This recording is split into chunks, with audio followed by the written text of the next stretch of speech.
നമ്മൾക്കൊരു സംഭ്രമ രവി സാറേ. രാഘവൻ നമ്മൾക്ക് മുൻപിൽ വന്നു നിൽക്കുന്നത് പോലെ, നമ്മളെ കമ്മത്തി കമ്മത്തി എന്ന് വിളിക്കുന്നത് പോലെ. നോക്കോനി, ഒരു കൂടപ്പുറത്തിനെ പോലെ നമ്മളെ സ്നേഹിച്ച രാഘവന്റെ അവസാനത്തെ ദുഃഖം നിങ്ങളെക്കുറിച്ചായിരുന്നു. ആ ശാസനവും പരിചരണവുമായിട്ട് ഈ വീട്ടിൽ ഒരുമിച്ച് കഴിഞ്ഞിരുന്നവരാണ് നമ്മൾ. കൊച്ചു കൊച്ചു കാര്യങ്ങളുടെ പേരിൽ, നിങ്ങളുടെ ബെഡ്റൂമിൽ മാത്രം ഒതുങ്ങേണ്ട കാര്യങ്ങളുടെ പേരിൽ നമുക്ക് നമ്മുടെ ഫ്രണ്ട്ഷിപ്പ് തകർക്കുന്ന സുഖം.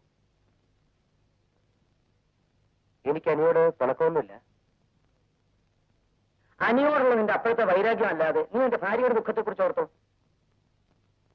ഇനിയിപ്പം സമയം വൈകിട്ടൊന്നുമില്ല. ദേ, അനിയൂടെ കേൾക്കണേ ഇനി പറയുന്നത്.